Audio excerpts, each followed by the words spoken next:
Entonces, por ejemplo, acá, esto es el padre Javier Olivera estaba promocionando su libro, ¿no? Luteraniándonos. Y por aquí puso, veo que algunos sectarios están interesados en mi libro sobre el apóstata Lutero. Agradezco la publicidad. Aquí va en 3 lenguas, ¿no? Y alguien puso allá arriba, un usuario puso, a estos sectarios no les puedes ver la cara como a los católicos romanos, o sea, como diciéndole que no los puede timar, ¿no?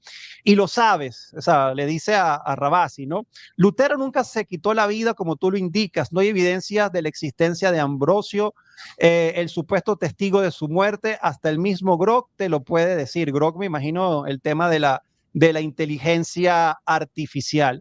Obviamente, pues Fernando Casanova le da retweet a esto, porque pues hoy en día es el principal, yo creo que uno de los principales abanderados del luteranismo, ¿no? Pues tú llegas y miras sus redes sociales y pone a Lutero, o sea, es como pues el gran reformador y pues toda esta historia que hay detrás de Lutero. ¿Qué, qué opinión le tiene a esto, no, padre? Primero, pues que haga el retweet sobre esta publicación del padre Javier Olivera Rabasi. Y segundo, cómo enaltece tanto el nombre de Lutero, porque hoy, obviamente hoy en día es luterano, y quién realmente fue Lutero. O sea, ¿tiene razón los argumentos que puso el padre Rabasi en este libro o lo que dice esta chica es verdad? Que pues el padre solo quiso verle la cara de tonto a los católicos con el libro. Esta chica, ante todo, lo que hay que decir es que a mí que esta chica cite a Grok no me llama la Sí, atención, porque bueno, es esta chica. Ahora, que Fernando Casanova le dé retweet a una chica citándolo a Grok, yo no niego que la inteligencia artificial tenga una buena base de datos, ¿no? Pero sin embargo, también la inteligencia artificial y sobre todo Grok tiene lo que le meten, que es muchas veces liberalismo, marxismo cultural, teología de la liberación, todo ese tipo de cosas, ¿no?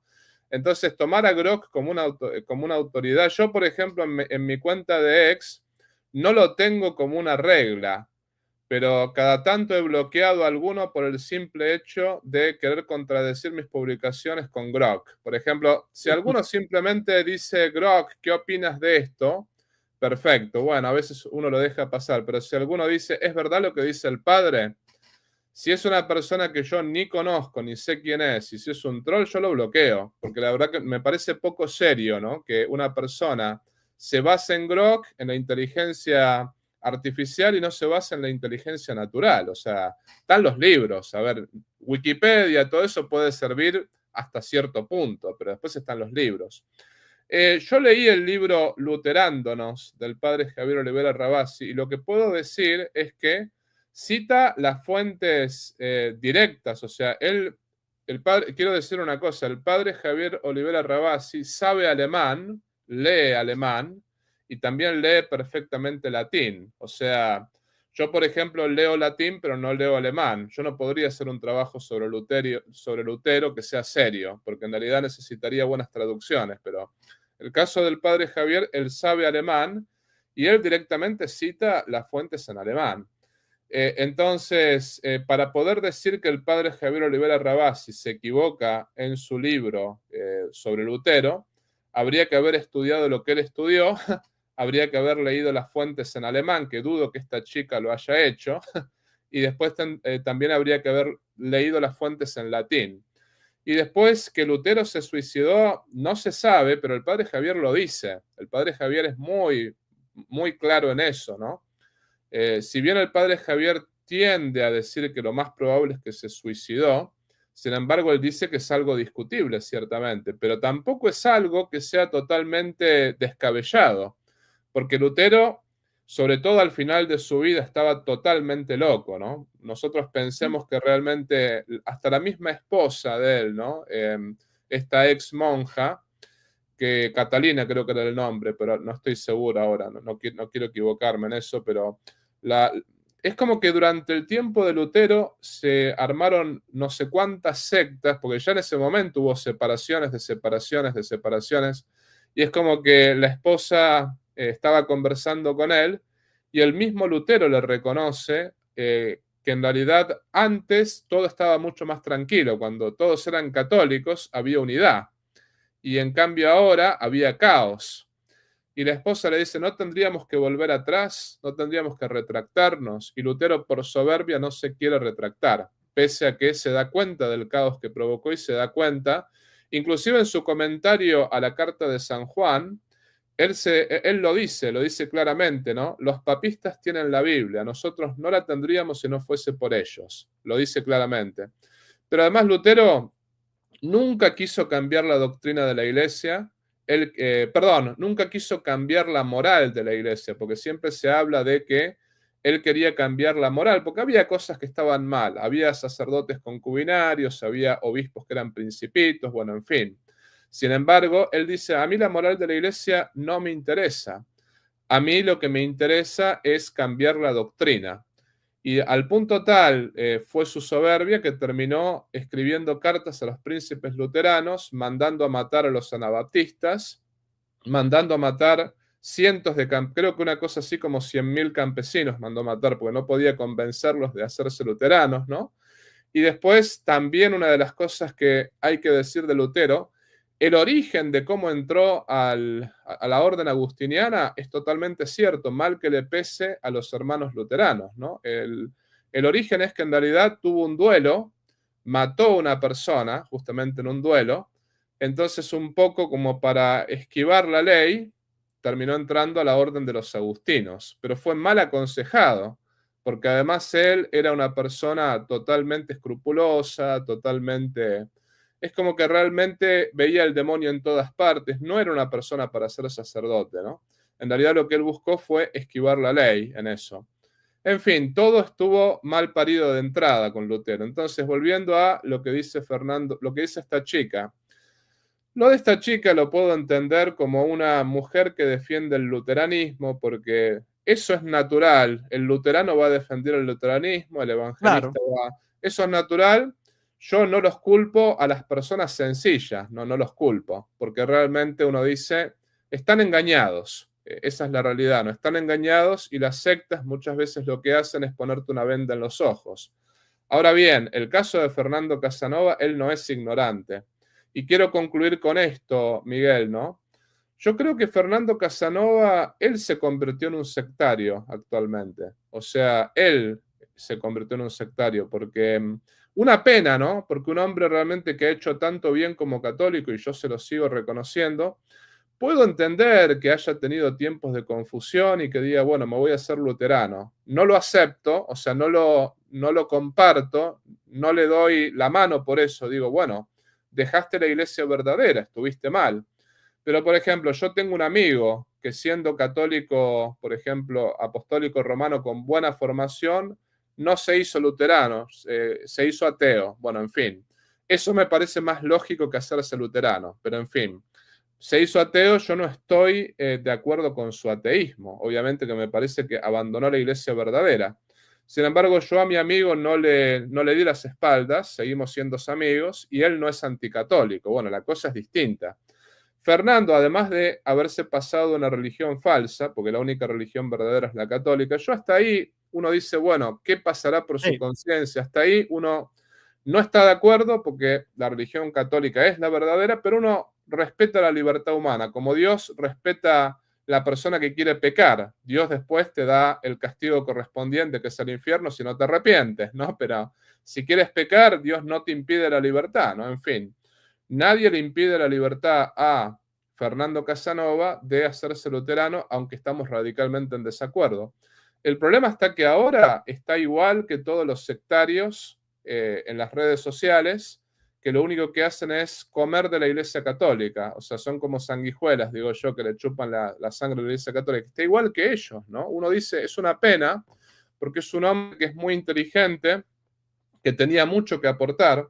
Y yo digo, él con la inteligencia que tiene, él podría, no sé, escribir libros sobre Jesucristo, sobre el perdón, sobre la misericordia, podría dedicarse a otras cosas. En cambio, se está dedicando a atacar a la Iglesia Católica, lo cual es una pena, ¿no?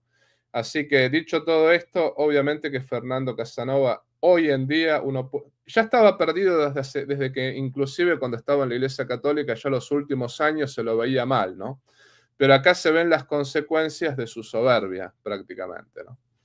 Sí, no, y de hecho por eso pues decidí hacer este en vivo, padre, hoy precisamente por eso, ¿no? Porque pues como dice, pues cada quien tiene la libertad, ¿no? Pero pues de la forma que se fue, pues tampoco fue la más leal ni la más honorable, porque pues comenzó a llamar homosexual a todos los obispos y a los sacerdotes y iglesia que iba en decadencia. Bueno, una cantidad de improperios e insultos y que pues hoy en día, como dice usted, pues se sigue atacando y sigue hablando de la iglesia católica romana, ¿no? O sea, como estos a veces fanáticos protestantes que no tienen ni siquiera el mínimo de conocimiento, que solamente al escuchar la palabra Roma parecieran que estuviesen escuchando, no sé, al demonio, ¿no? Porque siempre con esa etiqueta, ¿no? La Iglesia Católica Romana, porque ha pasado algo hoy en día, padre, no sé si ha visto, ¿no? Que ahora también se quieren apropiar del tema católico, ¿no? O sea, del término católico. Entonces ahora también ellos son católicos,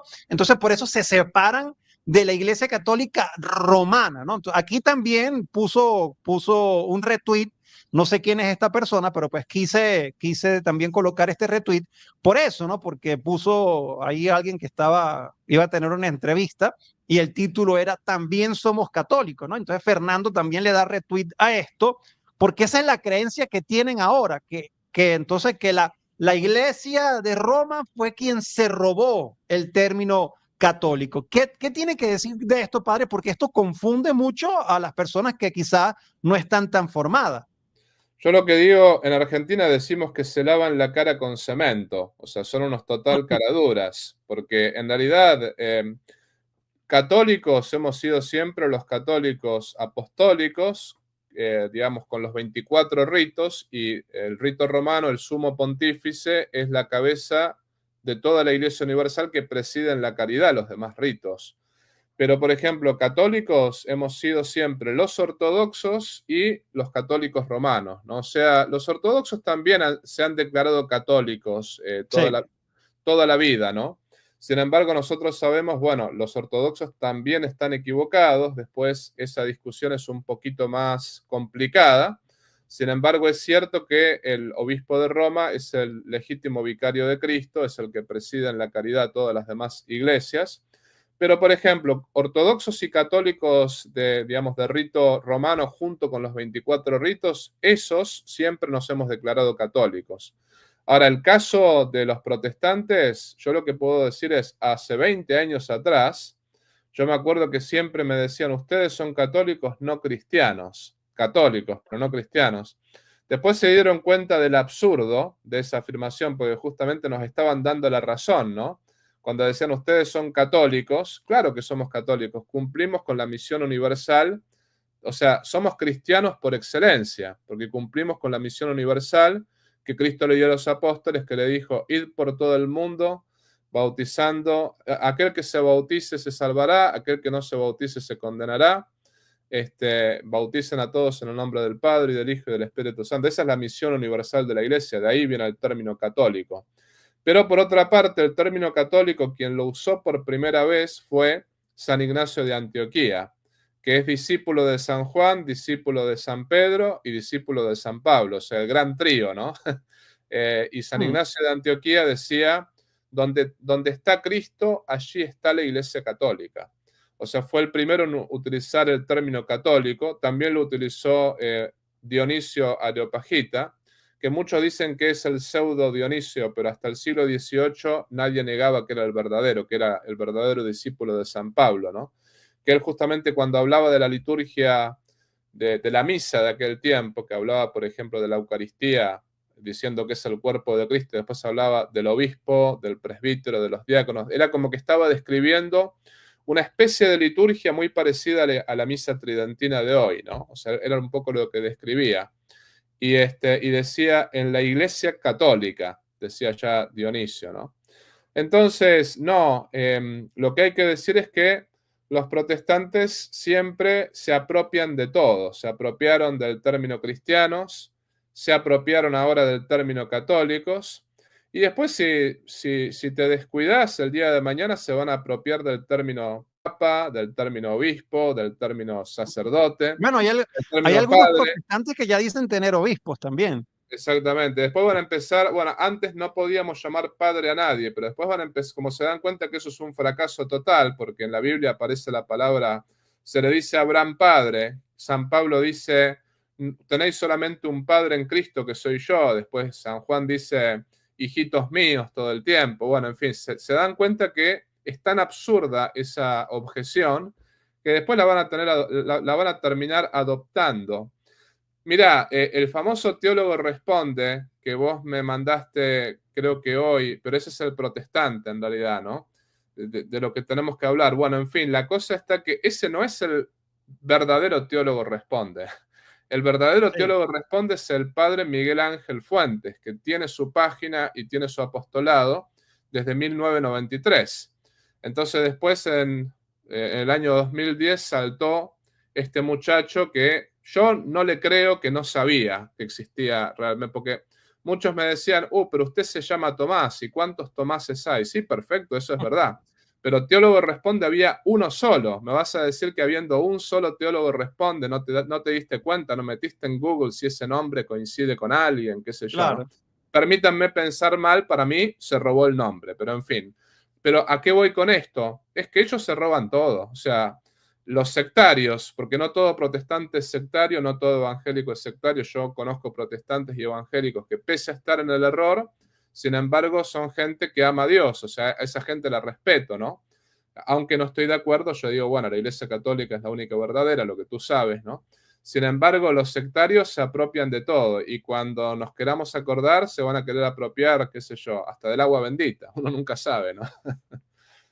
Padre, pero por ejemplo, pues particularmente, y yo siempre lo he dicho, ¿no? Y el año pasado, pues, cuando hacía yo estos videos, eh, yo hablaba pues de la admiración que yo sentía con Fernando Casanova, pues yo compartía sus videos con amigos protestantes para que se convirtieran al catolicismo.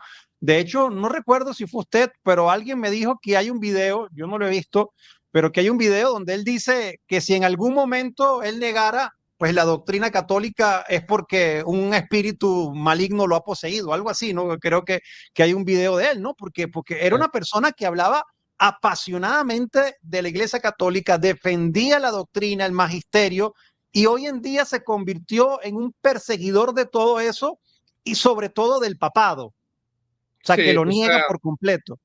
ese video me lo mandó a mí Mamela Ah, Fialo ok, Flor y yo lo vi varias veces, o sea, porque quería asegurarme que no sea fake. Y sin embargo, sí, ese video ha sido posteado en varios lugares y es la voz de él, no es inteligencia artificial aparentemente.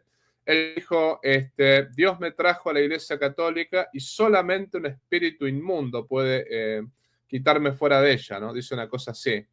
Y yo sí, digo, bueno, ojalá escuchase sus propios videos de antes. Pero yo acá repito una cosa, no vamos a...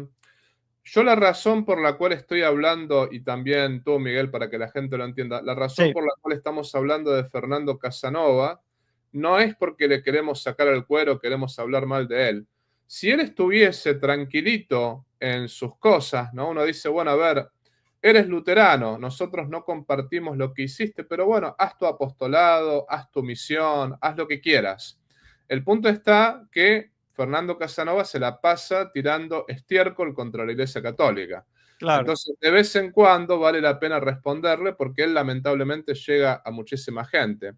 Yo voy a insistir siempre en esto. Él ha hecho mucho bien. Él ha hecho mucho bien cuando era católico. Yo conozco mucha gente, inclusive parroquianos míos, que me han dicho, yo me acerqué a la Iglesia Católica sí, sí, gracias a sí, sí, Fernando Casanova. Es sí. como que ellos estaban totalmente choqueados por la situación, ¿no? Entonces, que Dios lo bendiga en todo el bien que hizo. Uno realmente se lo reconoce, pero en el caso de Fernando, lo que yo puedo decir es, el hombre también nunca dejó de ser soberbio, lamentablemente, ¿no? Cuando hablo de la soberbia, hablo de las acciones externas, porque él vino una vez a dar una conferencia a mi parroquia. Yo justo no estaba, esa era la situación. Yo justo me tuve que ir, pero le dejé todo encargado, le dejé encargado a la coordinadora del Ministerio Hispano, porque yo estoy en Estados Unidos justamente, no hay una coordinadora del Ministerio Hispano en cada parroquia. Le dije, bueno, a ver, trata de atenderlo bien, trata de ver cuáles son sus necesidades, tratemos de mostrarle, digamos, mucha simpatía y mucho cariño, porque es una eminencia, ¿no? De hecho, en ese momento era una eminencia. La gente quedó muy contenta, mis parroquianos me acuerdo que quedaron muy contentos por, digamos, la sabiduría que Fernando tenía. Prédica. Ahora, después lo que sucedió es que los miembros de mi staff me dijeron, padre, no lo llamemos nunca más. Y me contaron cosas que realmente, bueno, no las voy a contar acá públicamente, sí, pero la cosa está, a todo lo que apuntaban ellos era que era un hombre muy soberbio, que se hacía lo que él decía y no otra cosa. Entonces me llamó la atención porque los miembros de mi staff, por lo general son gente que es muy difícil que hablen mal de alguien, ¿no? Es muy difícil que vengan y me digan, padre, esta persona no nos gustó. Para que te lo digan es porque realmente tuvo que haber pasado algo que los molestó verdaderamente. Y entonces yo después viendo todos los posts que él hacía, todas las publicaciones que él hacía, yo digo, realmente este hombre tiene una soberbia, pero muy, muy grande, y es eso lo que lo llevó, ante todo, a alejarse de la Iglesia Católica. Pero después, bueno, ahora la soberbia no terminó ahí, o sea, porque uno dice, te fuiste, listo, rezamos por ti, ojalá que realmente algún día vuelvas, no te damos la espalda, porque a mí me parece, y a los hermanos del chat se los digo, una persona que abandona la Iglesia Católica, darle la espalda, me parece que está mal. O sea, yo creo que si ustedes tienen un amigo que dejó el catolicismo, eso es lo que hacen los sectarios. O sea, los sectarios lo que hacen es justamente a una persona que deja la secta, le dan la espalda. Y nosotros no tenemos que hacer eso. O sea, eso está totalmente mal. Pero tampoco podemos permitir que alguien que se convierta en un sectario termina tirando estiércol a la Iglesia Católica. Entonces, es el punto, ¿no? Fernando no se contentó, no quedó conforme con solamente abandonar la iglesia. Para él es como que nada sacia su afán de, digamos, de ser una celebrity, de ser el centro de atención. Es como que él tiene que siempre estar en el centro de la escena, y me parece que justamente el modo como está en el centro ahora es atacando a la Iglesia Católica, lo cual es una pena, ¿no? Es una pena porque muestra una cara que en realidad nosotros no queríamos que él tenga. Ese es el punto. Así es. Y como yo dije, pues una de las cosas que él, pues ya en sus últimos tiempos como católicos y ya pues cuando se destapó y era atacar a la figura del Papa, ¿no? Y específicamente, pues yo pensaba que era, pues que le tenía ahí como una rabia, una situación con el Papa Francisco, evidentemente, pero pues era más allá que incluso la figura del Papa Francisco, sino es con el papado, ¿ok? Y aquí hay un video que él también retuiteó de una persona que es, no sé, teólogo o doctor en teología protestante. Entonces, la persona subió este video y Fernando le dio retweet, ¿no? Entonces, quiero que padre vea este video y nos diga qué opina, ¿no? Tanto de esta persona que está hablando sobre este tema y obviamente, pues Fernando con su adversión hacia el papado le dio retweet a esto. Papal, de sus orígenes al presente, Klaus Schatz, un alemán, doctor, erudito, historiador jesuita, católico romano, profesor de historia de la Iglesia en la Escuela de Filosofía y Teología de St. Georgen, dice, es evidente que la primacía romana no fue un hecho desde el principio. Experimentó un largo proceso de desarrollo cuyas fases iniciales se extendieron hasta bien entrado el siglo V. O sea, el siglo V bien entrado es León I, en el año 440, ¿no? de que rigió como obispo. Entonces estamos hablando que no existió papado, por lo menos por hasta el siglo V. No es, entonces, cuando hablamos con amigos católicos romanos y dicen, es que tu iglesia está mal porque no está sobre Pedro, la única iglesia que Cristo fundó, ignoran, en su ignorancia, no saben que no existió papado, no existió un obispo de Pedro como el Papa universal de toda la iglesia. Era considerado uno junto con Jacobo, con Juan, que eran columnas de la iglesia, pero no era un papado que Pedro dejó a alguien, que dejó a alguien hasta bien entrado el siglo V. Dice, no podemos esperar, dice el doctor Klaus Schatz, no podemos esperar razonablemente descubrir una primacía desde el principio, en el sentido de una primacía de enseñanza y jurisdicción, tal como la define el Concilio Vaticano I. ¿Qué opinión le tiene, padre, pues a este video? Que obviamente pues a Fernando también pues le pareció bueno porque le dio retweet. Pues este señor pues se ve que es preparado, dice doctor Carlos Andrés Moore. Sí, bueno, el hecho de tener doctorados hoy en día no dice nada, ¿no? Bueno, Fernando es doctor también. Sí, sí, sí. O sea, una de las cuestiones de tener doctorados es que lamentablemente se ha vaciado ese título. Antes lo tenía gente que realmente merecía el título. Hoy en día tener doctorados te da prestigio, sí, pero en Mm, fin. Hay cada doctor, te diría yo que... Yo, por ejemplo, qué sé yo hice un máster e hice una licenciatura, pongámosle, ¿no? Y yo quería hacer un doctorado, pero una de las cosas que me dijo un amigo mío es, ¿por qué lo quieres hacer? Porque con la licenciatura ya para dar clases en la universidad podrías, me dice, ¿para qué quieres un doctorado? Y eso me golpeó, ¿no? Dije, es verdad, si ya puedo dar clases en la universidad, ¿por qué voy a hacer un doctorado? No lo hice al final, porque además siendo párroco me hubiese sido muy difícil, ¿no? Pero terminé mi claro. licenciatura. Pero después dije, la verdad, conozco licenciados como yo que dan clases en universidades, pongámosle, y que son gente súper sabia, y conozco doctores que realmente dicen cada disparate. Entonces uno dice, y conozco gente que no es licenciada, que sabe mucho más que yo, por ejemplo. Mi padre, que era en Argentina, él era profesor, que el profesorado es un título menor a la licenciatura en Argentina. Sin embargo, mi padre, lo de él era un doctorado mucho mayor de lo que yo podría tener. O sea, él sabía muchísimo más de lo que sé yo de filosofía, de teología. Mi padre me daba cátedra permanentemente porque había leído muchísimo, por ejemplo, ¿no? Pero a lo que voy, vamos al punto. Es mentira que no había papa, eso sí que es mentira. Primero, por ejemplo, en el siglo tercero, porque dicen hasta el siglo quinto, no, eso es mentira. En el siglo tercero, y esto está en De Unitate Ecclesiae de San Cipriano, que murió en el año 258, dijo, todos tienen que ser súbditos del romano pontífice, lo dijo San Cipriano en ese tiempo. Lo mismo, por ejemplo, en el año 96, estando el Papa, perdón, en el año 96, estando el apóstol San Juan vivo, San Juan estaba viviendo en Éfeso. Hubo un problema en Corinto, un problema muy serio entre el obispo y los sacerdotes, y San Juan estaba ahí nomás, estaba en Éfeso, era apóstol. ¿Quién resolvió ese problema con autoridad? Ese problema con autoridad lo resolvió el Papa Clemente. El Papa Clemente mandó al orden tanto al obispo como a los sacerdotes.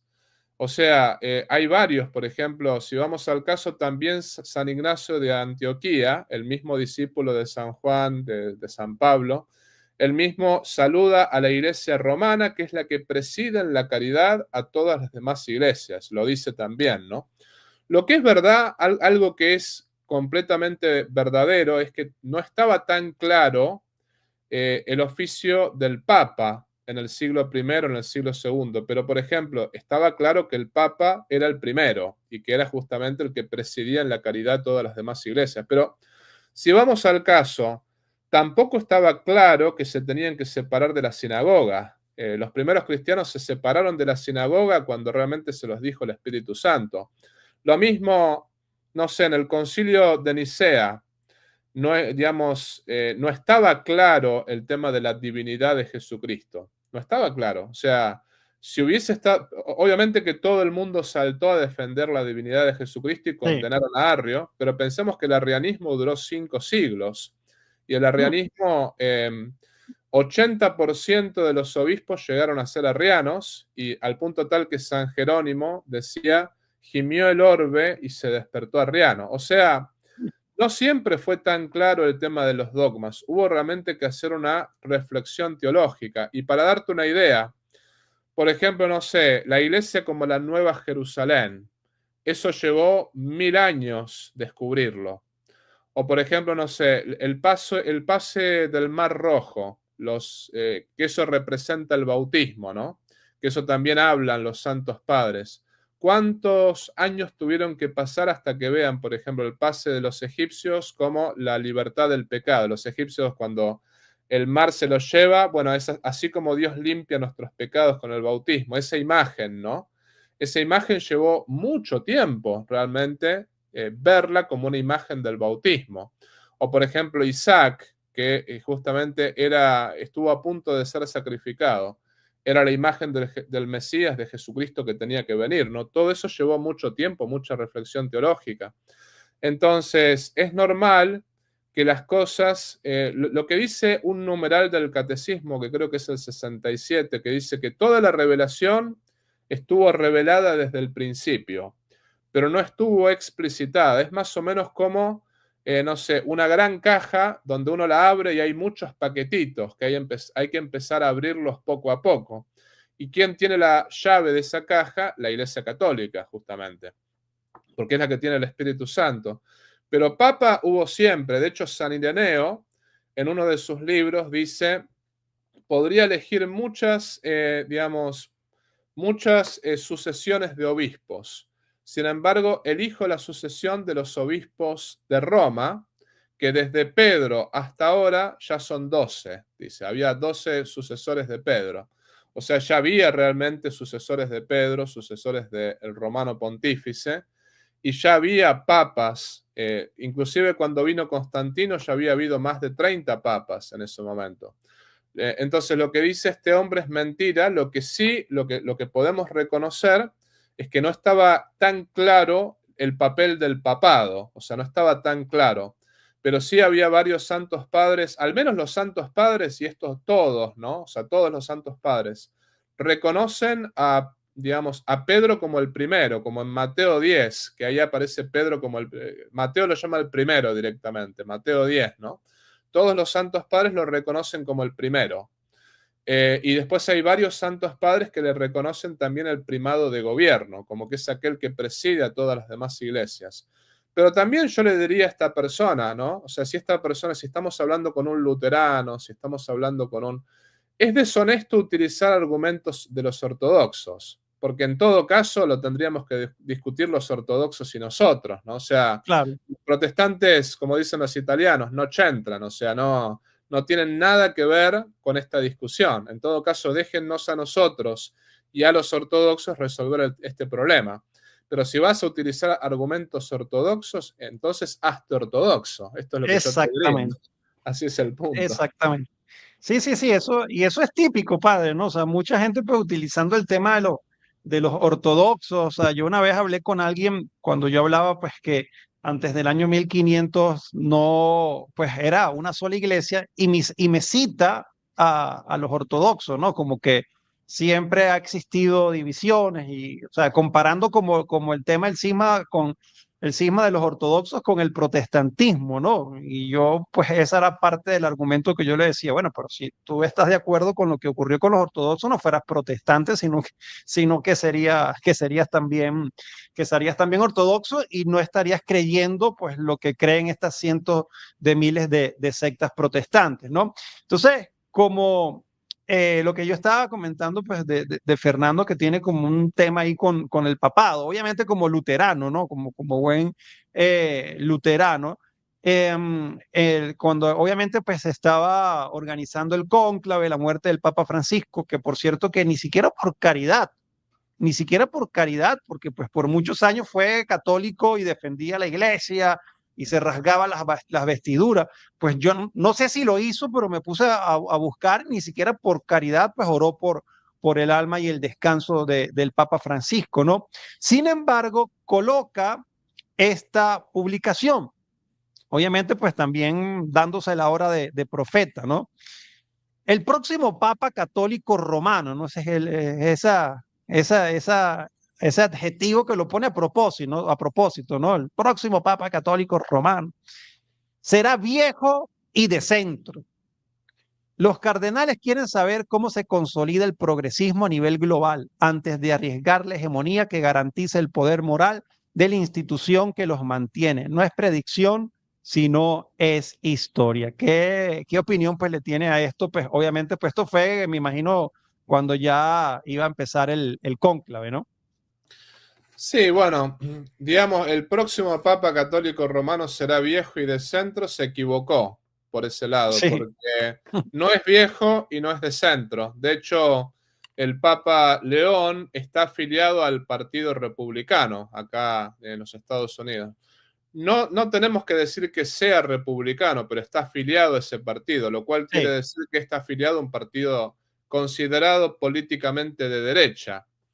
Después, los cardenales quieren saber cómo se consolida el progresismo a nivel global antes de arriesgar la hegemonía que garantiza el poder moral de la institución que los mantiene. Creo que eso ni él lo entendió, lo que quiso decir ahí, ¿no? O sea, sinceramente, pero lo que hay que decir es lo siguiente. Lamentablemente Fernando no tiene la visión sobrenatural porque está hablando en términos totalmente políticos. Y esto es lo que a mí me llama la atención de este mensaje, que él está queriendo etiquetar al Papa en una categoría política, progresismo, centro, cuando justamente un Papa no tiene que ser ni progresista, ni tiene que ser ni tampoco de centro, ni tampoco tiene que ser, el Papa tiene que ser católico. Claro. Y todo católico es tradicional, no tradicionalista, sino tradicional. ¿Qué significa? Que todo católico tiene como fuente de la revelación la Biblia, la tradición, interpretadas por el magisterio de la Iglesia. Yo creo que acá este mensaje de Fernando Casanova es un mensaje totalmente politizado, donde no tiene en cuenta la visión sobrenatural, y no me llama la atención porque él la visión sobrenatural la perdió, lamentablemente la perdió.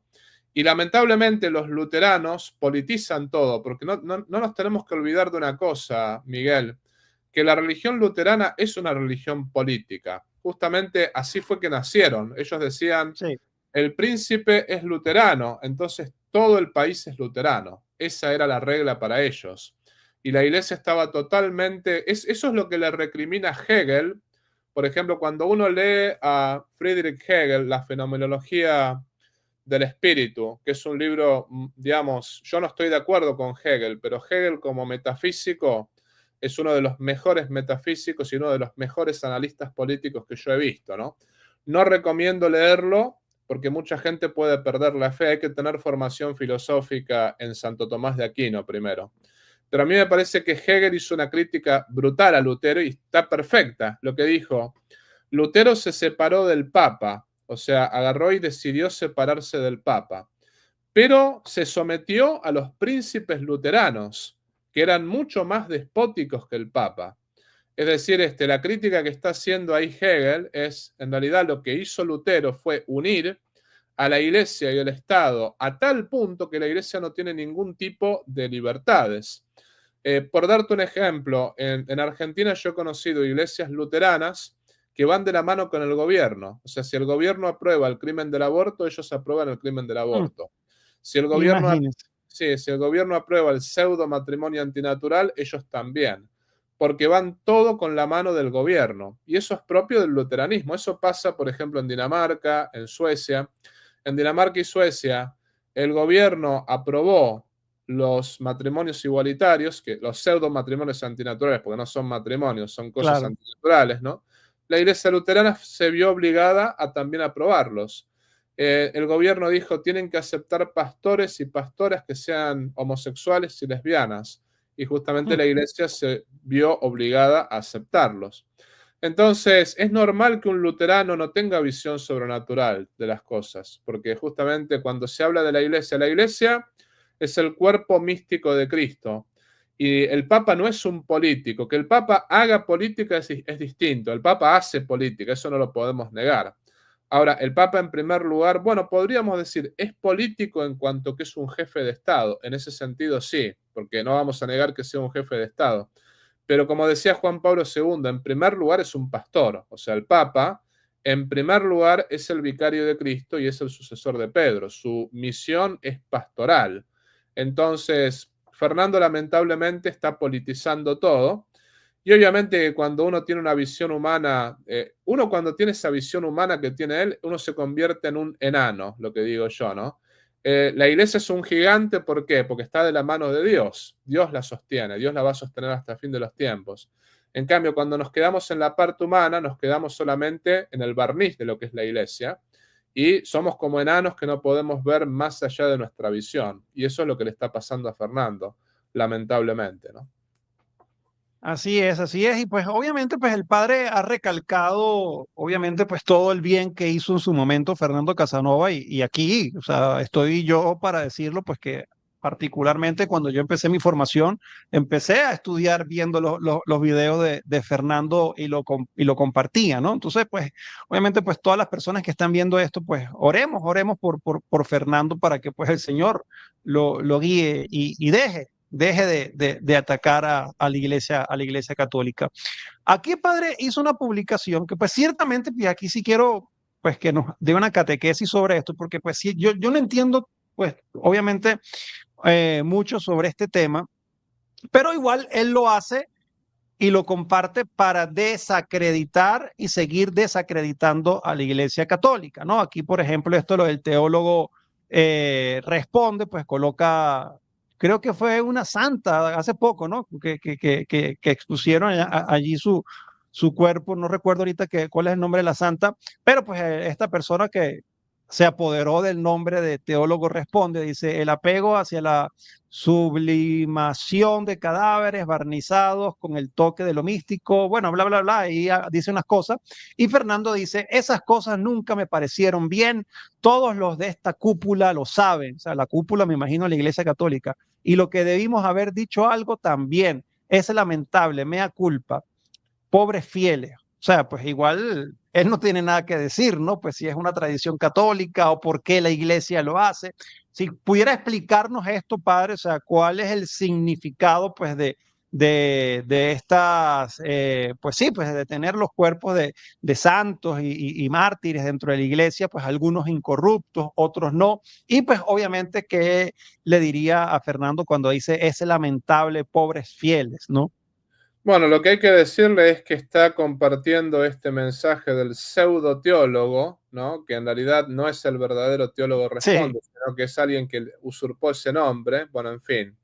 Pero, a ver, y tendría que también quejarse con las santas mujeres que iban a embalsamar el cuerpo de Jesús, con los óleos, ¿no? Cuando, obviamente que no encontraron el cuerpo de Jesús muerto, sino que Jesús había resucitado, pero el respeto hacia los muertos es algo que ya viene del judaísmo.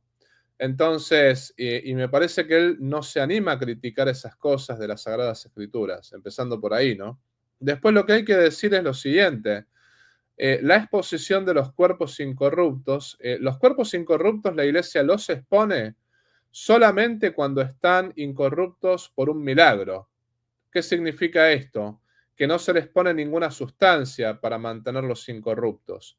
Yo sé que en alguno que otro caso se han expuesto cuerpos que han sido embalsamados. Bueno, eso ha ocurrido también, pero la tradición de la iglesia es, bueno, a ver, la incorruptibilidad del cuerpo es signo de santidad. Padre, porque por ejemplo, yo sí tengo entendido que, por ejemplo, el Padre Pío y el Beato futuro santo Carlo Acutis, pues no están 100% incorruptos, o sea, como que tienen una máscara de silicona. Yo leí pues un artículo de Así Prensa sobre ese tema. Sí, el Padre Pío creo que al menos estuvo incorrupto mucho tiempo. Lo Sí, que sucedió fue que no se corrompió su cuerpo por muchísimo tiempo y después le metieron esa masa de silicona, pero el cuerpo estuvo incorrupto muchísimo tiempo. Lo mismo el cuerpo de Santo Tomás de Aquino, creo que había un brazo que estaba incorrupto en su momento, después ya no lo estuvo más, me parece. El cura de Ars está incorrupto actualmente. Lo mismo Santa Gema Galgani, o sea, hay varios santos que están incorruptos. Y hay veces que, bueno, que el santo estuvo incorrupto por muchísimo tiempo y después ven que se empieza a corromper por algún motivo, por ahí por voluntad de Dios, bueno, ahí es como que lo conservan, pongámosle, ¿no? sí. Pero inicialmente no es que una persona la embalsaman para poder mantenerla incorrupta, no. Lo que hacen a veces con ciertos santos o con ciertos personajes que tienen fama de santidad es que los desentierran para ver si están incorruptos. Y si eso sucede, bueno, es un motivo más para pensar en su canonización, en su beatificación. Pero bueno, pero eso, yo no sé por qué Fernando tiene problema con ello, porque el tema que los protestantes tienen problema con los santos en general. Yo me daba cuenta, yo no estoy muy metido en mirar los videos. Yo prácticamente, si miro algún debate entre católicos y protestantes, miro 2, 3 minutos para ver de qué se trató la Sí, claro. cuestión, ¿no? Ayer, por ejemplo, entre Santiago Alarcón y otro muchacho, me miré los últimos 10 minutos porque tenía que justamente hablar del tema. Pero el debate duraba 1 hora y yo me vi los últimos 10 minutos, en fin, ¿no? Porque no tengo tiempo, honestamente. Sí. Pero tienen una hazaña estas personas con la Virgen María. No sé qué les molesta tanto. Si la Virgen fue asunta al cielo, si la Virgen fue inmaculada, si los santos están en el cielo y están rezando por nosotros, yo no entiendo esas, digamos, neurosis que tiene. Yo veo un problema psicológico ahí de esta gente, lamentablemente, ¿no? Porque Yo veo más demoníaco, ¿no? Porque cuando le tienen adversión tanto a la Virgen, sabemos que el demonio también la tiene, ¿no? ciertamente, yo veo una cuestión demoníaca también, pero también veo un problema psicológico, veo las dos cosas, ¿no? O sea, está el demonio que les mete esa idea y al mismo tiempo está la locura de ellos, ¿no? Porque en muchos casos yo lo que veo es que está, digamos, la maldad diabólica y la locura.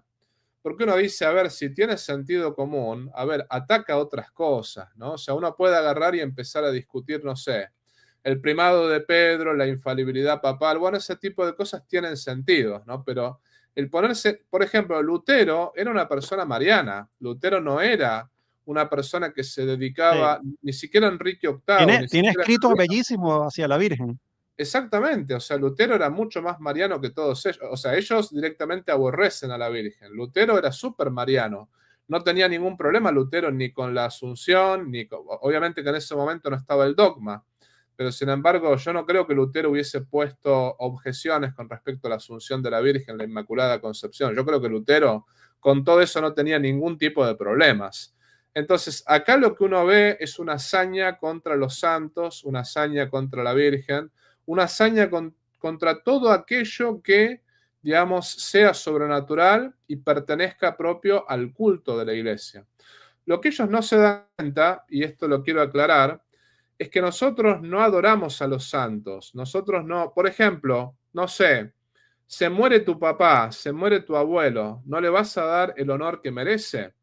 ¿Quién no hace un funeral? Acá los protestantes en Estados Unidos todos hacen un funeral para los papás, para los abuelos, a veces con el cuerpo presente, por ejemplo, ¿no? Todos honran a sus padres y a sus abuelos y a sus bisabuelos. Y nosotros tenemos bien claro que Jesucristo es el más importante. Una cosa que el otro día un protestante me preguntaba, pero ¿por qué necesito rezarle a los santos? Y yo le digo, no, bueno, le puedes rezar a Jesucristo directamente si quieres, pero los santos, a diferencia tuya, ya están con Jesucristo. O sea, ellos, tú por ahí tu fe vacila, tú no tienes suficiente fe en muchas situaciones. En cambio, los santos están cara a cara con Dios. Ellos realmente ya están confirmados en gracia. Entonces, un santo me puede ayudar a rezarle a Jesucristo cuando mi fe vacila. Y después hay otro punto. Los santos no podrían hacer absolutamente nada si no fuese por los méritos de Cristo. Supongamos que Cristo no hubiese muerto en la cruz, que Cristo no hubiese resucitado. Bueno, nadie podría hacer absolutamente nada. Si un santo puede rezar por nosotros, es en los méritos de Cristo. Lo mismo, nosotros podemos rezar los unos por los otros en los méritos de Cristo. Eso, siempre Cristo es el único intercesor entre Dios y los hombres. Pero sin embargo, una vez que Cristo muere, que resucita, Cristo con sus méritos nos habilita a nosotros para rezar los unos por los otros, porque ellos no te lo niegan eso. O sea, cuando uno le dice, puedes orar por mí, ellos lo hacen. O una persona, puedes orar por tal persona, lo hacen. Bueno, los santos están arriba, están en el cielo. Y me parece a mí que el hecho de que una persona esté incorrupta, al menos les tiene que llamar la atención, bueno, o viene del demonio eso o viene de Dios. Y por lo general, si por ejemplo el Padre Pío, si San Juan, no San Juan, sino el cura de Ars, San Juan María Vianney, sí. Después, si hablamos de Santa Gemma, si los santos con su vida y con su incorruptibilidad, la incorruptibilidad de sus cuerpos, si han atraído tanta gente a Jesucristo, ¿puede venir eso del demonio? Y concluyo con esta idea, Miguel. Por ejemplo, ellos dicen que Roma es la gran prostituta, que el Papa es el anticristo. Dicen todo eso, ¿no? A ver, Los abortistas, los que están con el crimen del aborto, odian al Papa, odian a la Iglesia Católica. Las feministas odian al Papa, odian a la Iglesia Católica. Después, aquellos que están a favor de la ideología arcoíris, de la ideología del género, odian al Papa, odian a la Iglesia Católica. Yo me pongo a pensar, cuando a veces las marchas de los LGBT, las marchas de los lobbies, y qué es lo que hacen cuando todos aquellos que defienden el marxismo cultural y que defienden toda esta cuestión demoníaca, ¿dónde termina la marcha? En una iglesia católica, donde la atacan, la defecan, hacen todo tipo de estragos. ¿Cómo esta gente que está con Satanás, cómo va a atacar a la iglesia católica si la iglesia católica es la gran prostituta? Y si, si el Papa es el anticristo. O sea, ¿cómo Satanás va a atacar a Satanás? Ese es el punto. Entonces ahí está la gran contradicción de los protestantes, que no se dan cuenta que se contradicen en todo esto, porque lo que han hecho los santos incorruptos, como lo que estamos viendo, es atraer a gente a Jesucristo. Entonces, realmente, si el diablo está produciendo esto, el diablo es un estúpido, porque el diablo lo único que está haciendo es atrayendo gente a la conversión a Jesucristo. Entonces, lo de Fernando es totalmente absurdo, o sea, se ve que algo le está nublando la razón. Él es inteligente, yo no lo voy a negar, ¿no? Inteligente es, pero también el diablo es inteligente, hay que acordarse de eso. Entonces me parece acá que le está jugando en contra otra cosa, ¿no? Lamentablemente. Ahora, ¿y qué pasa? Pues no solamente, claro, obviamente pues ya cada quien tendrá su juicio individual, ¿no? Pero es una pregunta muy válida, ya la hemos tocado, pero pues creo que vale la pena tocarla nuevamente acá por el tema de pues que Fernando era católico y ahora se va a una iglesia protestante, luterana, y ahora despotrica contra la iglesia católica. Un católico que fue bautizado católico y se va a una iglesia protestante, caso Fernando Casanova, y que habla mal de la iglesia católica y que es la ramera y que todo lo demás, ese cristiano puede ser salvo en otra denominación cristiana, apartándose de la fe verdadera, que fue católico. En principio no. ¿Por qué digo en principio? Porque fuera de la Iglesia Católica no hay salvación. Eso lo dice el numeral 846 del Catecismo de la Iglesia Católica. Pero el numeral lo que dice es: aquellos que, sabiendo que fuera de la Iglesia Católica no hay salvación, deciden separarse de la Iglesia, esos no pueden salvarse. Ahora, no podemos ver la conciencia de las personas. No podemos nunca saber si Fernando o los que se fueron de la Iglesia Católica lo hicieron con conciencia. Lo que puedo decir, el caso de Fernando es complicado. Yo no voy a juzgar su conciencia, pero es complicado porque no es un ignorante. A eso es lo que voy, ¿no? No es un ignorante en muchos aspectos, pero lo que sí sucede con los intelectuales, esto lo puedo decir, y esto no necesariamente, en el caso de él, sus actitudes externas, y hablo solamente de lo externo, sus actitudes externas muestran soberbia, es todo lo que puedo decir. Ahora, yo no puedo ver su alma ni puedo ver su conciencia como para juzgarlo, ¿no? Entonces, solamente la conciencia de Fernando la conoce Dios. En el caso de los intelectuales, lo que yo te puedo decir es que mientras uno más estudia, más dudas tiene. Eso es lo que sucede. Por ejemplo, a mí el tema de los ortodoxos, yo estuve en una duda si los ortodoxos no tenían razón. Porque la verdad que me puse a estudiar toda la historia de los concilios, me puse a estudiar los santos padres. El tema no es tan fácil, el tema de los ortodoxos. No quiere decir, a mí lo que me convenció de que el romano pontífice tiene que ser la cabeza de la Iglesia Universal es todos los cambios que los ortodoxos han hecho sin un magisterio infalible, como el Papa. Por ejemplo, han permitido un segundo matrimonio, algunos hasta un tercer matrimonio. Y después, una de las cosas que no me convencía de los ortodoxos es, yo lo que siempre dije es, si realmente si Dios es monárquico, porque siempre Dios ha defendido la monarquía, de alguna manera, ¿no? Si Dios es monárquico y él tenía pensado fundar una iglesia, no puede ponerle Dios 5 cabezas a esa iglesia, tiene que ponerle una. Esto fue un poquito, y después yo me puse a pensar, el Imperio Romano, si bien no es la iglesia, pero el Imperio Romano fue lo que preparó la iglesia. Y el Imperio Romano tenía un emperador único, pongámosle, ¿no? Y lo mismo Pedro, cuando uno analiza las escrituras, es siempre el que habla primero, es siempre digamos, bautiza a los primeros gentiles, es, digamos, el primero que habla en el discurso que convierte 3.000 personas, es el primero el que habla ante el Sanedrín. Después Pablo vuelve a Jerusalén a conocer a Pedro, pongámosle, ¿no? Y es el único que le queda el nombre Kefas, el único. Los demás apóstoles a los que le pusieron Bonerges, ese nombre no prevalece. En el año 55, Kefas es lo que prevalece, no lo demás, ¿no? Todas esas cosas me dijeron, bueno, tiene que ser la iglesia de Roma con sus 24 ritos. Yo no tengo otra respuesta, porque si hay una iglesia verdadera dentro del cristianismo, tiene que ser la iglesia católica. Pero yo me planteé siendo sacerdote, te aclaro, yo me planteé, tienen razón los ortodoxos y estuve a punto de, no de hacerme ortodoxo, pero de pedir un año para pensarla, porque la verdad que para mí fue una crisis muy grande el tema de, a ver, ¿cómo es el tema? Busquemos la verdad, ¿no?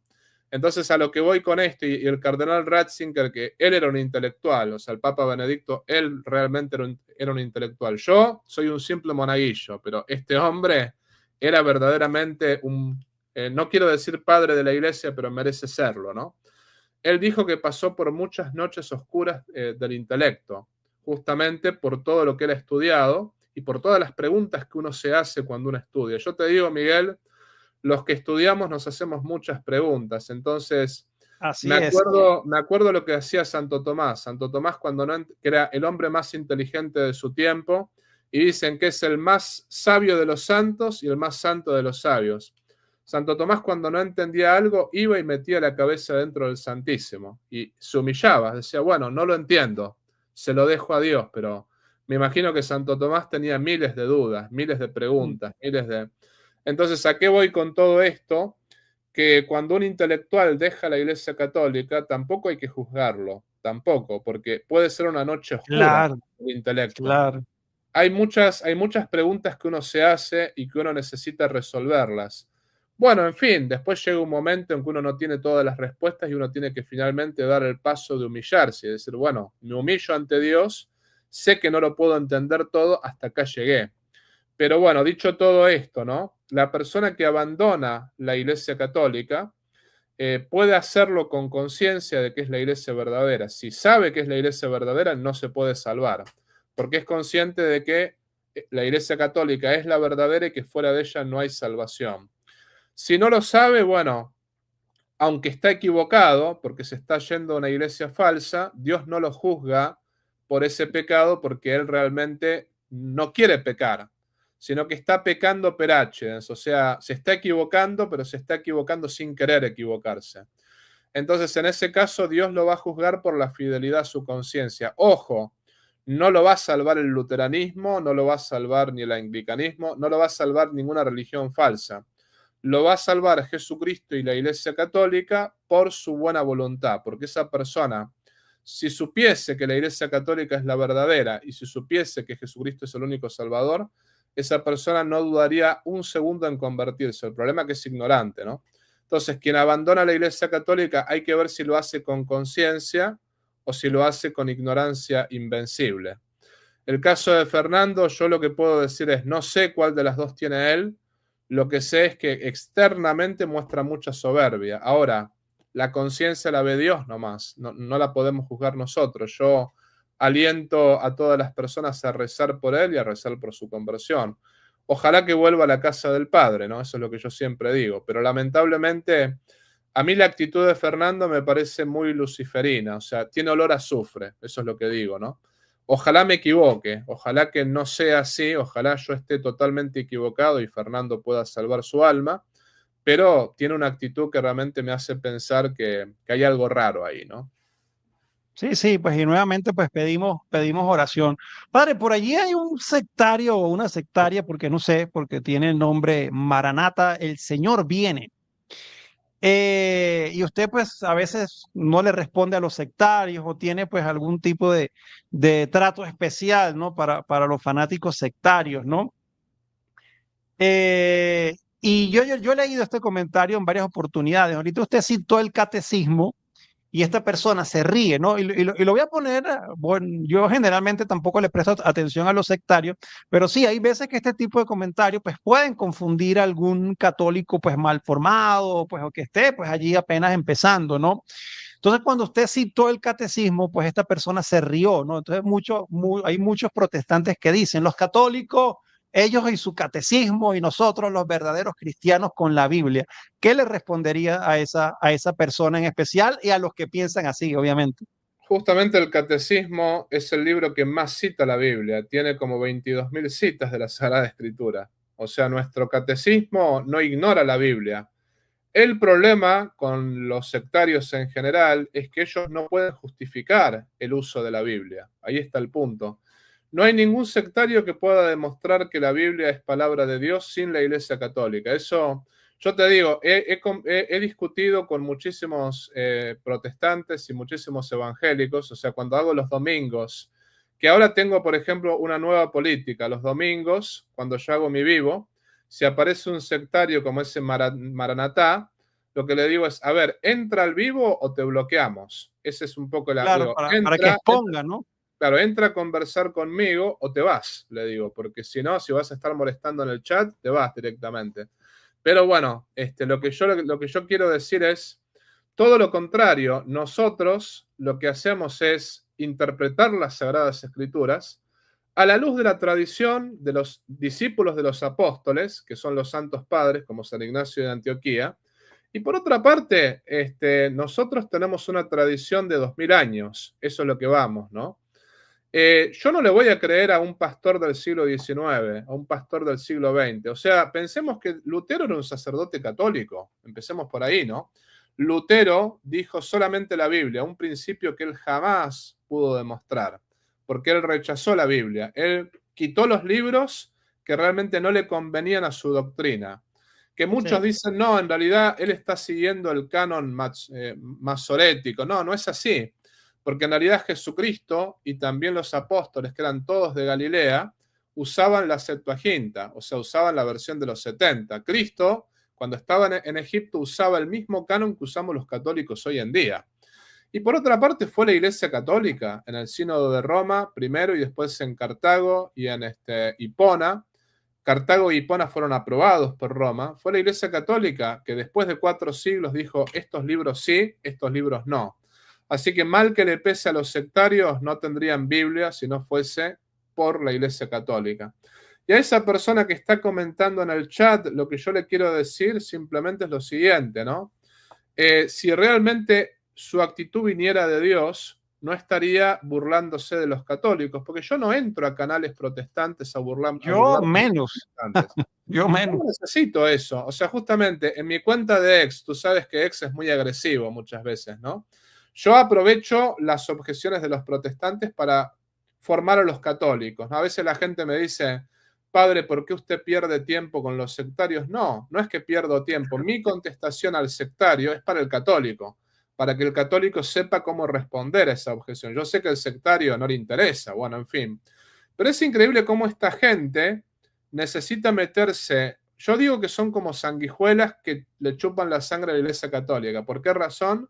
Porque si no existiese la Iglesia Católica no tendrían cómo ganarse el pan. O sea, todos los youtubers que están ahí ganándose el pan con YouTube, uno agarra y uno ve las publicaciones que hacen. Tienen 50 videos, 40 son contra el Papa y los otros 10 son contra la Iglesia Católica. O sea, yo digo, no existiera la Iglesia Católica, no tendrían cómo ganarse el pan, no tendrían cómo comer, digamos, ¿no? O sea que van a desaparecer ellos antes que la Iglesia Católica, porque obviamente la Iglesia no va a desaparecer, nosotros vamos a estar hasta el final de los tiempos, Cristo prometió el Espíritu Santo hasta el final de los tiempos.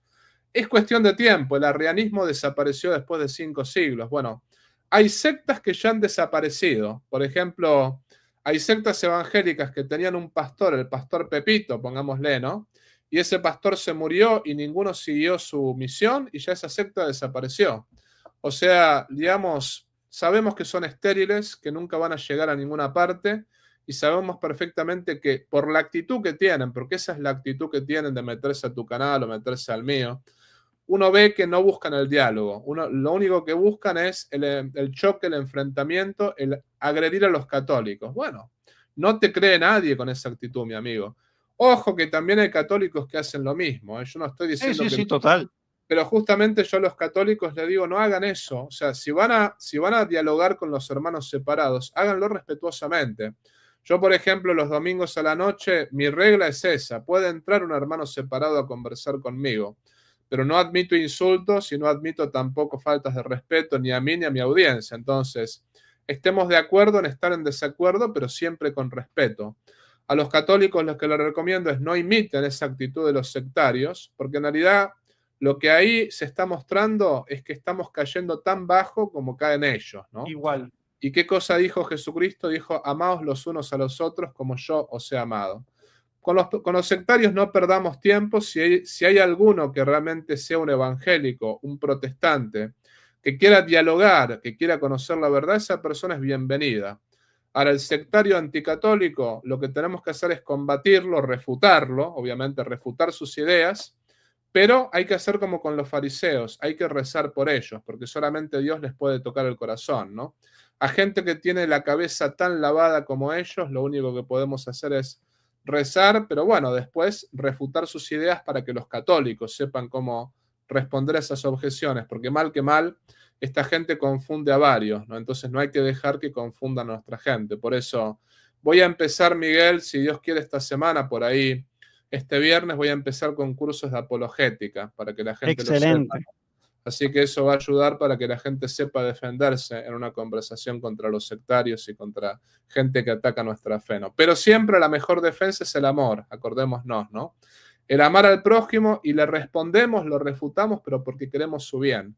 Queremos que se convierta y que tenga vida eterna. Así que recordemos, nunca hay que defender la verdad sin caridad, porque la verdad sin caridad es brutalidad. Como decía mi obispo, la caridad sin verdad es sentimentalismo, pero la verdad sin caridad es brutalidad, ¿no? Cuando conversen con un hermano separado, defiendan la verdad, pero siempre con caridad. No hay que caer bajo de justamente caer en el ad hominem, o caer en el insulto, o caer en la descalificación, porque eso no es cristiano, ¿no? Así es, así es. Padre, padre, ya para ir finalizando, pues ya apartándonos un poquito del tema de Fernando, pues que nuevamente pedimos oración por él y que deje, ¿no? Si quiere ser luterano, pues que sea luterano. Oramos, obviamente, para que regrese a la iglesia, pero deje de perseguir a la iglesia católica, a la iglesia de Cristo, ¿no? Alejándonos un poquito de ese tema, padre, me gustaría conocer, pues, su opinión de estas primeras semanas de el Papa León. ¿Qué le ha parecido? Porque pues cuando no lo habían ni siquiera nombrado, ya había mucha gente, ese Papa es progre, ese Papa es no sé quién, ese Papa es lo otro. Entonces me gustaría conocer como su opinión, porque he visto por ahí pues ya como algunos videos, como que el Papa iba caminando y llegó alguien con una bandera de esta del arco iris y el Papa pasó de largo. Pues no sé si mucha gente dice, no, fue que no lo vio. Otros dicen que pues obviamente tiene buena visión y siguió de largo y pues ha dado declaraciones que obviamente la prensa llama polémicas, ¿no? Pero no hay nada de polémica decir que el matrimonio es entre un hombre y una mujer, ¿no? O sea, eso no es polémico, eso es ser cristiano, eso es ser católico, ¿no? ¿Qué le ha parecido estas primeras semanas del Papa León, padre? Yo creo que la está rompiendo, como decimos en Argentina. Yo estoy muy contento con el Papa León. No quiere decir que en el futuro algo no me vaya a cerrar o, por ejemplo, Ajá. o no vaya a estar de acuerdo con él, porque no tenemos que estar de acuerdo en todo con el Papa, pero hay que respetarlo. Pero aquí y ahora estoy súper contento. Inclusive lo de la bandera del arco iris, dicen que era la bandera de la paz, de no sé quién, pero a mí me parece que el Papa estuvo muy inteligente porque yo lo vi y él a propósito, él los vio, no es daltónico. Claro. Él los vio, se cruzó para el otro lado porque dijo, no me importa si es la bandera del arco iris. El punto está que, por más que no lo sea, después lo iban a relacionar con esa foto. Claro. Entonces, como que estuvo muy inteligente en ese sentido. Y, por ejemplo, acá en Estados Unidos se mostró el hermano, que el hermano me parece bastante imprudente, sinceramente. El hermano está contando cosas que no tendría que contar, pero resulta que estaba el hermano con la prensa y lo llama el Papa, justo en ese momento. y cuando el hermano atiende, el hermano le dice Bob, o sea, de Robert le dice Bob. Le dice, Bob, acá está la prensa conmigo. Y el Papa se queda, había sido recién elegido Papa, o sea, recién había salido al balcón, había saludado, fue justo el momento después. Y el Papa le dice, ¿ahora están contigo? Le dice. Y el hermano le dice, sí, están conmigo acá. Te llamo más tarde. Y le cortó el Papa al hermano, te llamo más tarde. O sea, ahí se ve que realmente es prudente, o sea, que no quiere hacer declaraciones así inmediatamente. Y después, bueno, se presentó como sucesor de Pedro, habló de la unidad, es mariano, fue consagrado Papa el 8 de mayo, o sea, fue elegido Papa el 8 de mayo, que es el Día de la Virgen de Luján para los argentinos, y León XIII es aquel que coronó la Virgen de Luján, casualmente, ¿no? Wow. O sea que después el nombre León, que San León Magno fue el que salvó a Roma de Atila, por ejemplo, y que logró la unidad, agarró un tiempo de guerras y logró la unidad en tiempos de guerra, ¿no? El concilio de Calcedonia dijo, ha hablado Pedro por boca de León, o sea, la famosa frase, ¿no? Que ahí justamente todos los padres conciliares de Oriente y de Occidente reconocieron en el Papa al sucesor de Pedro. Después León XIII, obviamente, un gran legado que condenó el comunismo, condenó el liberalismo, promovió la doctrina social de la Iglesia, bueno, en fin. Yo creo que ha empezado muy bien, yo estoy muy entusiasmado con el Papa León, me gusta muchísimo. Y bueno, vamos a ver cómo sigue, porque yo no voy a augurar que va a ser un pontificado de santidad, no lo sé, ¿no? Pero yo lo que estoy diciendo es, si continúa por este camino, yo creo que vamos a tener un gran papa. Ahora bien, le quiero aclarar a la gente, yo no quiero que el papa haga lo que yo quiera, aclaro, ¿no? Porque ese es un gran error de muchas personas. Muchas personas dicen, bueno, porque el papa no cumplió mis expectativas, entonces ya directamente no lo quiero. Y no es así la cosa. ¿Por qué el Papa tendría que hacer todo lo que te gusta a ti? Ahí está el punto, ¿no? Claro. El Papa no siempre va a hacer las cosas que nosotros queremos, porque él tiene una visión general de todo y nosotros tenemos una visión muy limitada. Entonces, qué sé yo, a mí me encantaría que el Papa permita la misa tridentina, que la permita, me encantaría, pero si no lo hiciera, bueno, Dios sabe por qué. Dios sabe por qué toma la decisión de no permitir la misa tridentina y dejar el motu propio de Francisco, ¿no? Qué sé yo. Pero yo no espero que él haga lo que yo quiera. Yo lo que espero es que él cumpla lo que dijo que iba a hacer, ¿no? Él dijo, es necesaria la unidad, es necesario sanar heridas, ¿no? Eso me parece muy importante, el tema de la unidad, porque Cristo dijo que todos sean uno, Padre, como tú y yo somos uno. Si nosotros queremos que los hermanos separados vuelvan a la iglesia y estamos divididos entre nosotros, no es un buen ejemplo, ¿no? Entonces, si este Papa logra al menos un poquito la unidad entre los católicos, yo creo que va a ser un gran Papa.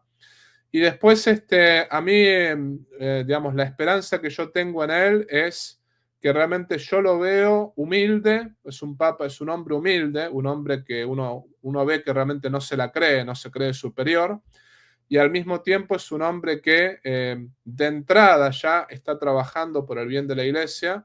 Por ejemplo, ya nombró a algunos cardenales, por ejemplo, al cardenal Tagle lo sacó del lugar donde estaba y puso a otro, ya está haciendo cambios, ¿no?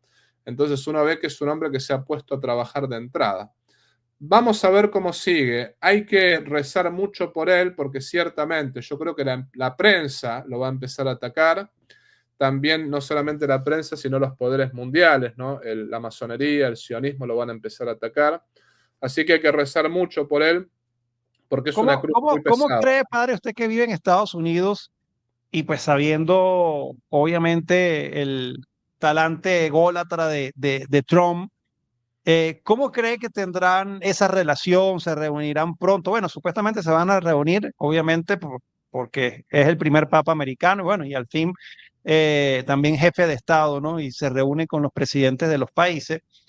Pero pues yo no creo que se la va a poner como tan fácil a Trump, no lo sé.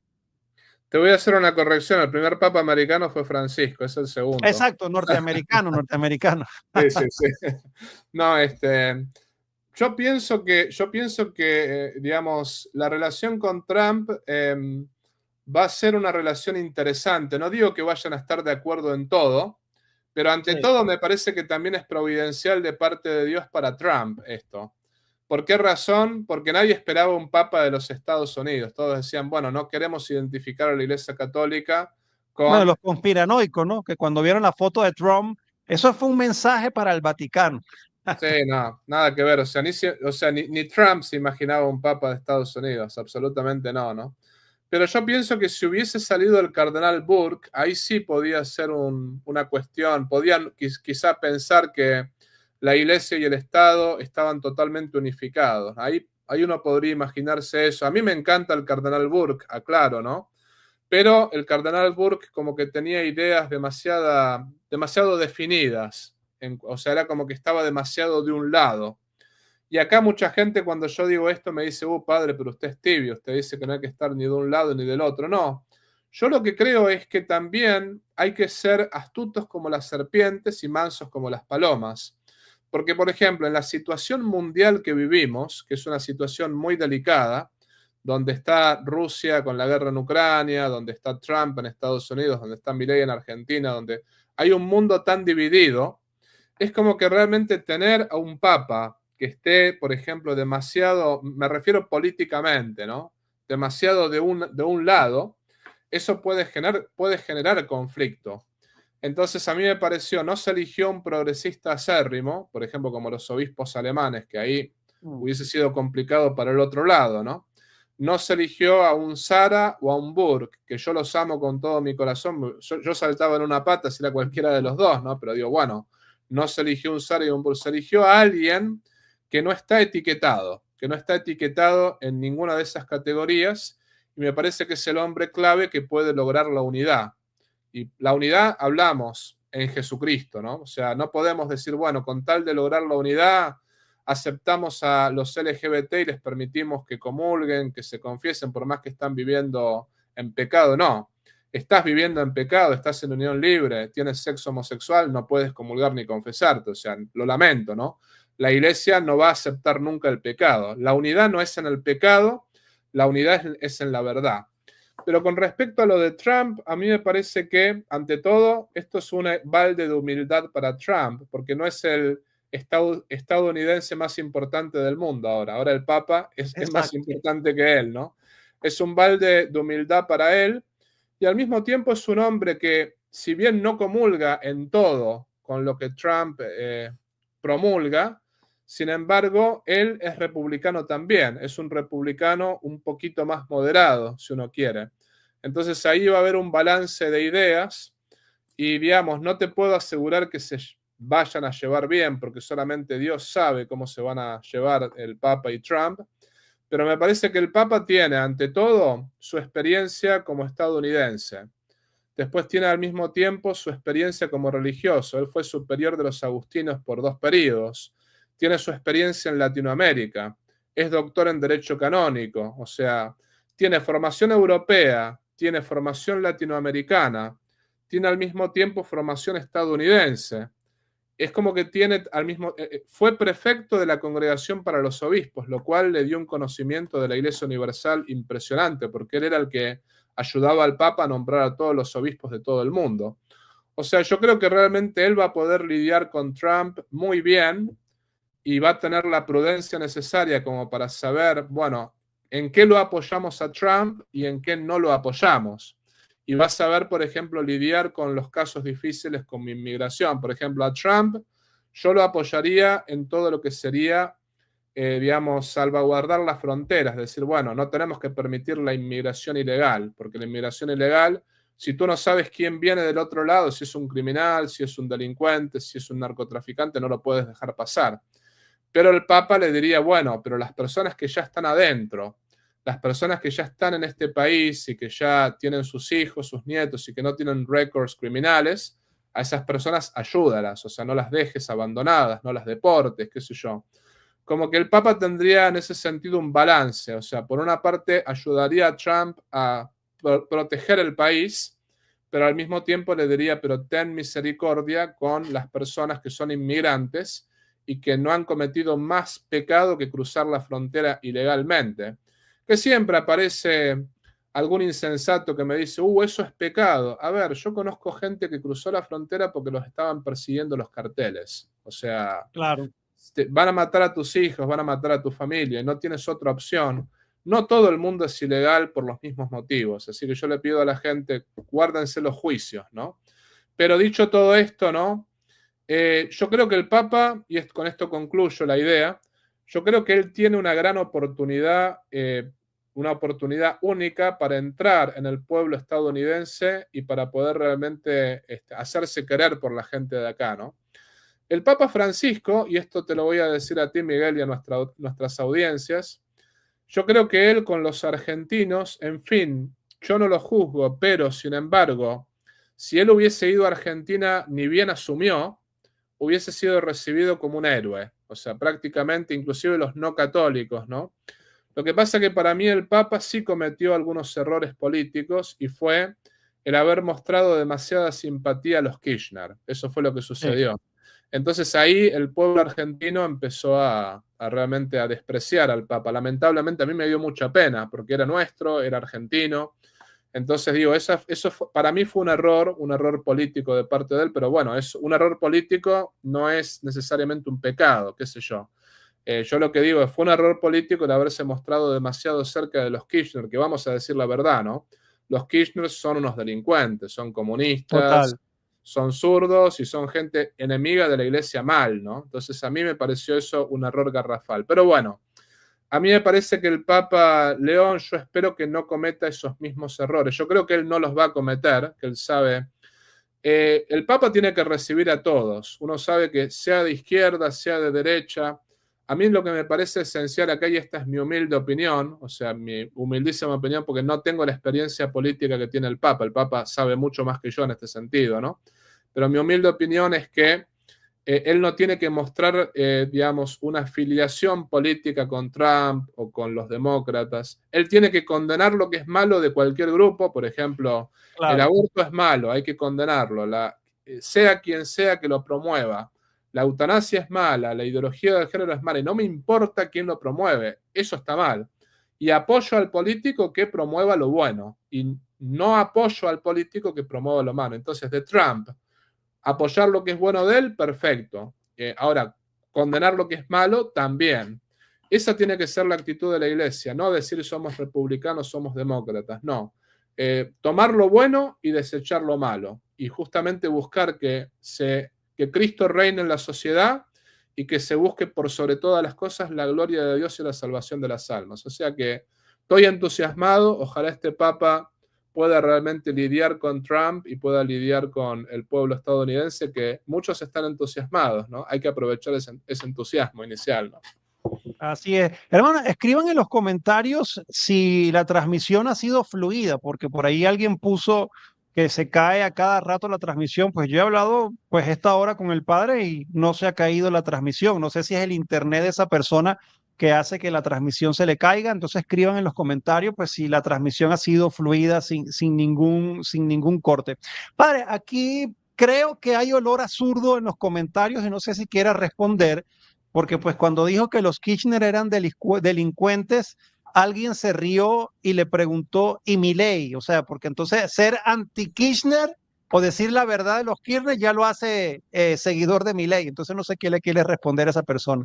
Yo no lo voté a Milei, para que esa persona sepa, ¿no? A Milei no lo voté. Ciertamente yo creo que Milei es menos malo que los Kirchner. O sea, pienso que si yo hubiese estado en Argentina, probablemente lo hubiese votado. Y está haciendo algo súper bueno en la economía, ¿no? Al parecer, por lo que he leído y he visto. Por ese lado, sí, ¿no? Yo creo que Milei es mucho mejor que los Kirchner. Eso es lo que creo. Ahora, Milei no es bueno. Estamos totalmente de acuerdo, ¿no? Es sionista, por ese lado es liberal. Después, por otra parte, es un hombre que además ha atacado a la Iglesia Católica varias veces. No está poniendo... Se perdonó con el Papa. Sí, se perdonó, pero por una cuestión política, vamos a ser sinceros, ¿no? Porque toda la gente que lo rodea lo odiaba al Papa Francisco, bueno, en fin.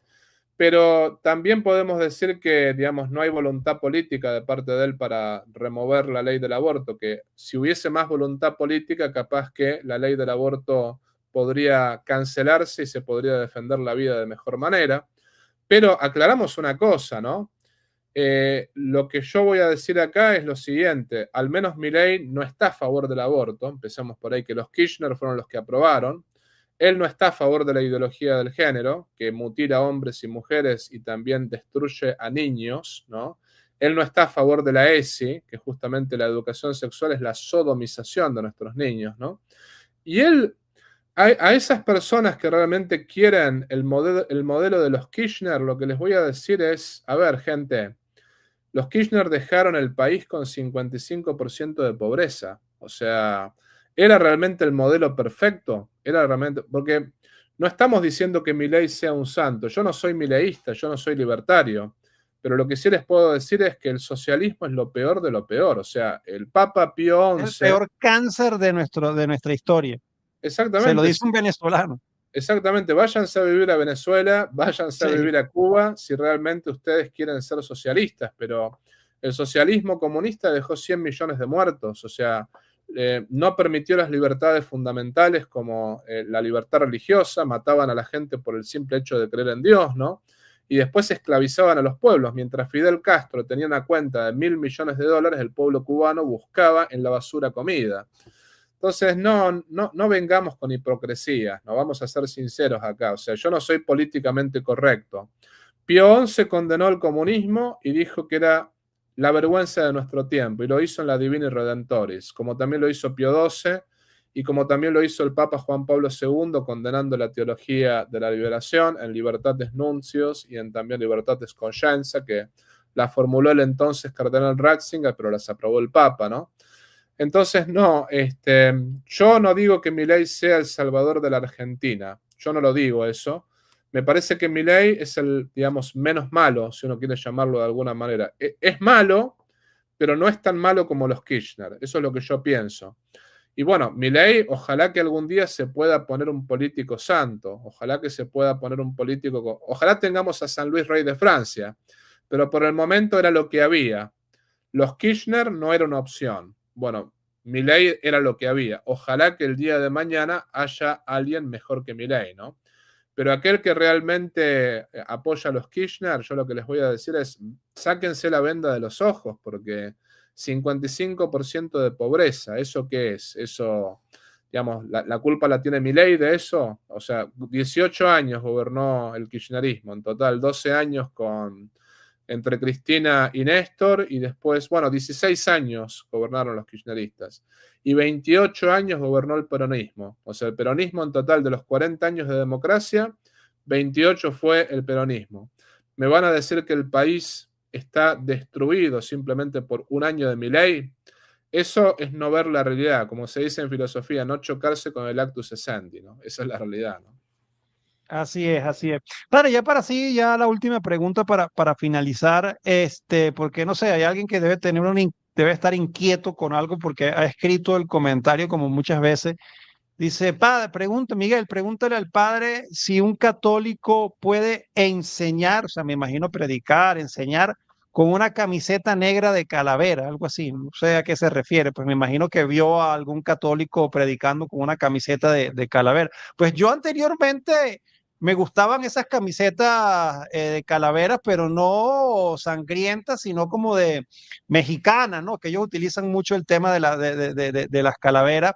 Y yo lo usaba, ¿no? Inclusive en mis primeros videos en YouTube salía así y me criticaban. Ya pues me he ido como madurando y ya no me gustan, pero pues no sé qué opinión pueda darle a esta persona que está como con una inquietud.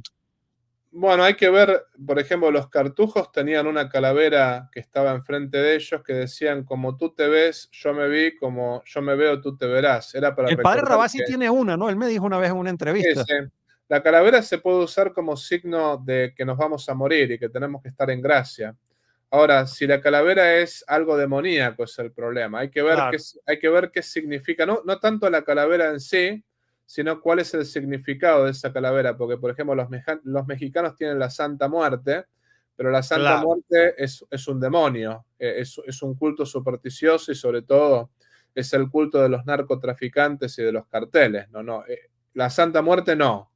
Pero si es una calavera tipo de los cartujos, bueno, ahí sí, ¿no? Habría que averiguar qué tipo de calavera es esa y qué tipo de mensaje se está dando, ¿no? Si es un mensaje cristiano para recordar la buena muerte, que tenemos que morir en gracia, perfecto.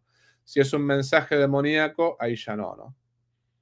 Dice la persona que es disfrazado de calavera. Disfrazado de calavera. Lo mismo, el criterio es el mismo. Yo me puedo disfrazar de calavera, por ejemplo, para un evento religioso. Eso pasa en Italia, cuando, por ejemplo, se recuerda el Día de Todos los Difuntos, ¿no?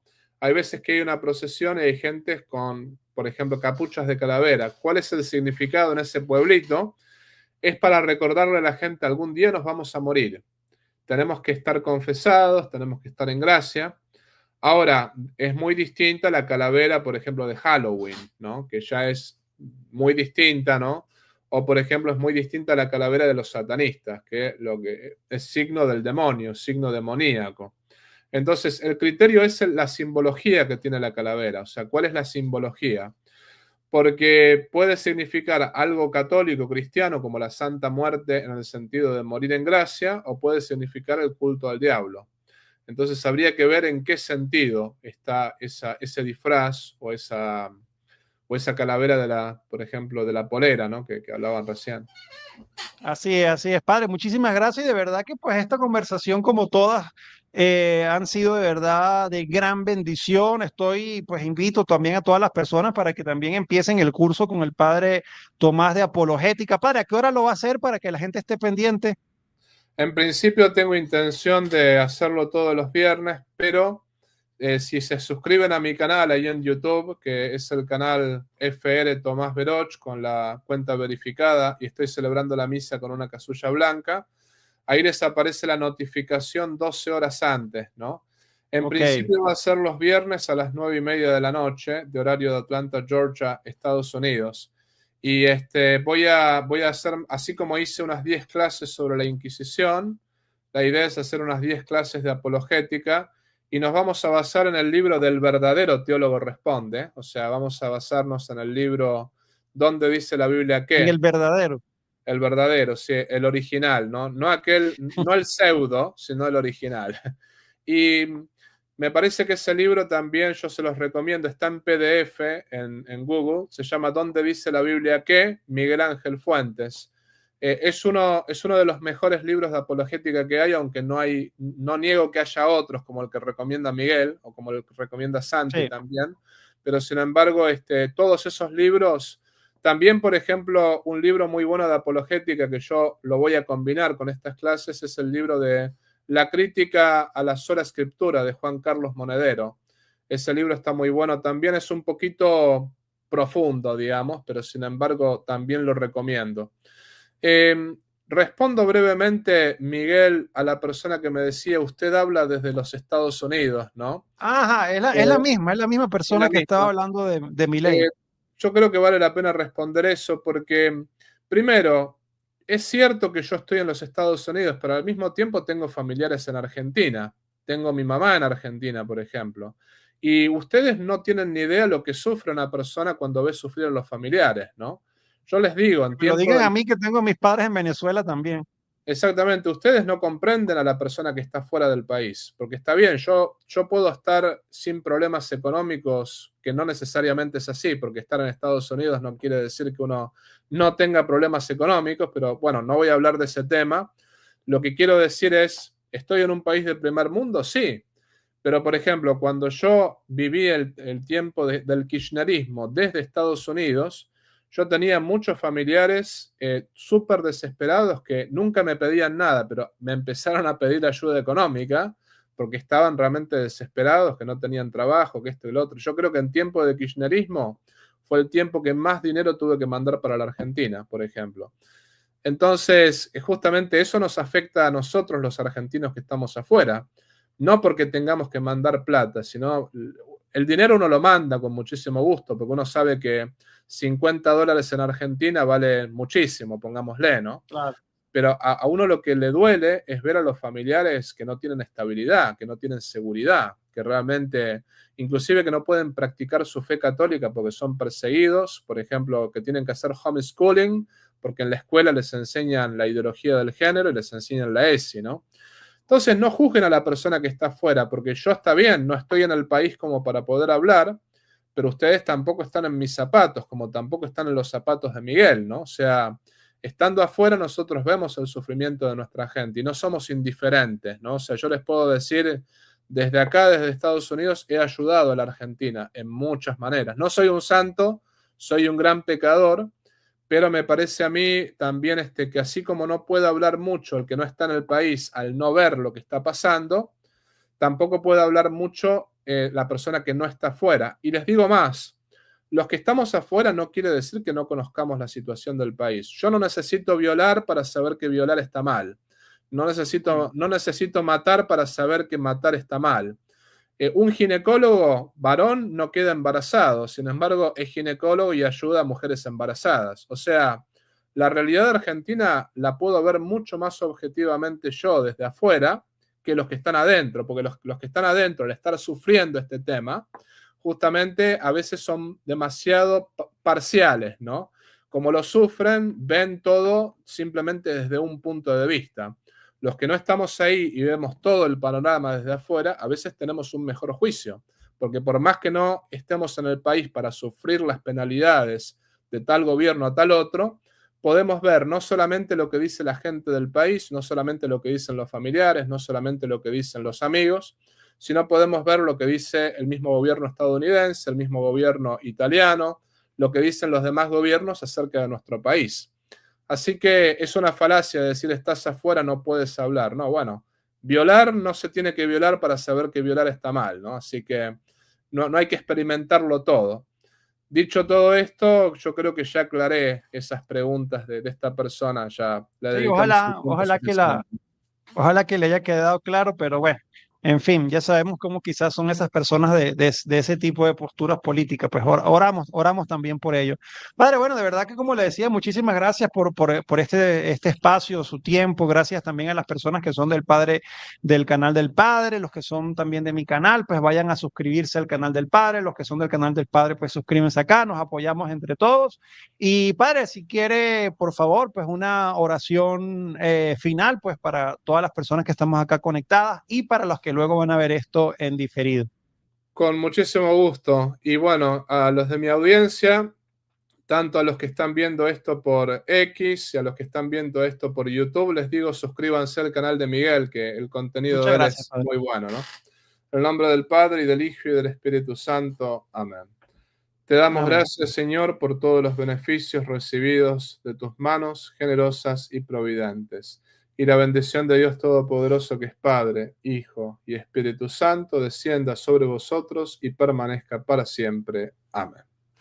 Amén, amén. Y les digo a las personas que no me estoy persignando al revés, si no es por la cámara, ¿no? Porque ya varias personas me han escrito, ¿no? ¿Por qué te persignas al revés? Yo, no. La cámara lo Es refleja de así. esa forma. No sé si se lo han dicho, Padre. Me lo han dicho y también me han dicho que doy la bendición con la mano izquierda. Digo, no, es la cámara, justamente. Ahí está el punto. Nosotros hacemos todo con la derecha. Así es, así es. Bueno, muchísimas bendiciones. Chao, chao.